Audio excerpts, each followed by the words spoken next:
Oh, oke. Jadi dia beraninya bawa abang-abangan, sekaligus satpam. Hah, Gua kakaknya. Mau apa lu? jadi ternyata lu abang-abangannya si Kino, ha? Terus lu pikir gua takut sama kakaknya, ha? Lu pikir ada bedanya antara si Kino sama kakaknya? Enggak, lu berdua sama-sama cupu, tahu nggak? Bangsa. Tanpa basa-basi dan aba-aba, saat mulut Robert masih terbuka lebar, menyemburkan hinaan tentang keluarga Kona. Kona melesat maju bagaikan peluru yang lepas dari selongsongnya. Jarak 3 meter di antara mereka terkikis dalam sepersekian detik. Tangan kanan Kona yang sudah terkepal sekeras batu kali mendarat telak dengan suara dentuman. Buge yang mengerikan tepat di rahang kiri Robert. Efeknya instan dan brutal. Kepala Robert tersentak ke samping dengan keras, memutus kalimat sombongnya seketika, dan tubuhnya terhuyung mundur menabrak tiang beton gedung kosong itu, hingga debu-debu rontok dari langit-langit. Robert, yang selama ini merasa dirinya raja jalanan hanya karena berani memalak anak kelas 1 yang lemah, seketika merasakan syok luar biasa saat menyadari perbedaan level kekuatan yang nyata. Belum sempat otak Robert memproses rasa sakit yang menjalar dari rahang hingga ke lehernya, Kona tidak memberinya kesempatan untuk bernapas.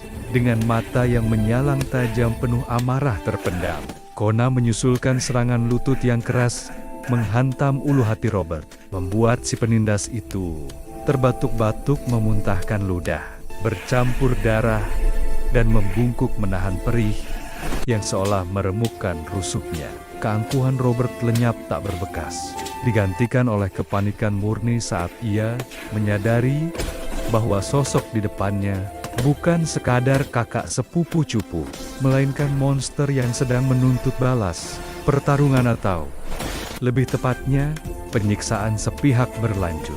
Dengan intensitas yang semakin tinggi di tengah lantai berdebu itu, Robert mencoba melakukan perlawanan putus asa dengan melayangkan pukulan liar, membabi buta ke arah wajah Kona. Namun Kona yang sudah kenyang pengalaman, tawuran, dan hidup di jalanan dengan mudah, menepis serangan amatir itu. Dengan gerakan tangkas, Kona menangkap lengan Robert, memutarnya ke belakang punggung, lalu membanting tubuh Robert dengan kasar ke lantai semen yang keras dengan suara BRAK yang menggema di seluruh ruangan kosong. Robert mengerang kesakitan, berusaha merangkak mundur dengan wajah penuh ketakutan. Namun Kona mencengkeram kerah bajunya dan menariknya kembali berdiri, hanya untuk menghujaninya dengan bogem mentah lagi. Setiap pukulan yang dilayangkan Kona disertai dengan luapan emosi atas ketidakadilan yang dialami adik-adiknya. Ini buat Peto yang lu bikin bonyok sampai nggak berani sekolah.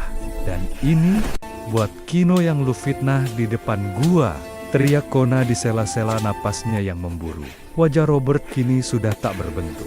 Hidungnya mimisan deras, pelipisnya robek, dan satu matanya mulai bengkak, menutup. Ia mencoba memohon ampun dengan suara parau. Tapi Kona yang sudah terlanjur gelap mata seolah tuli, hanya fokus menyalurkan hukuman fisik agar si penindas ini tidak pernah berani lagi mengangkat kepalanya di hadapan orang lemah. Puncaknya terjadi ketika Robert yang sudah sempoyongan dan kehilangan keseimbangan mencoba berdiri untuk terakhir kalinya dengan sisa tenaganya yang nyaris habis. Kona menatapnya dingin, mengatur napas sejenak, lalu memusatkan seluruh tenaganya pada kepalan tangan kanannya untuk serangan penutup. Saat Robert lengah melindungi wajahnya, Kona mengayunkan pukulan uppercut bertenaga penuh yang mendarat tepat di dagu Robert. Hantaman itu begitu keras hingga membuat kepala Robert mendongak paksa ke atas. Matanya mendelik putih, dan seketika itu juga kesadarannya padam total. Tubuh Robert kaku sejenak sebelum akhirnya ambruk ke tanah. Seperti boneka kayu yang tali pengendalinya diputus. Tergeletak diam tak bergerak di tengah kepulan debu. Hening menyelimuti gedung kosong itu. Hanya terdengar suara napas berat Kona yang perlahan mulai teratur. Kona menggabazengaibaskan tangannya yang terasa sakit akibat memukul benda keras. Lalu menatap tubuh lawannya yang pingsan dengan tatapan puas namun datar.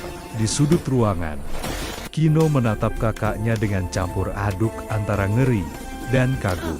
Pertarungan selesai. Kona tahu konsekuensinya mungkin berat, ya, mungkin akan dipecat jadi satpam besok.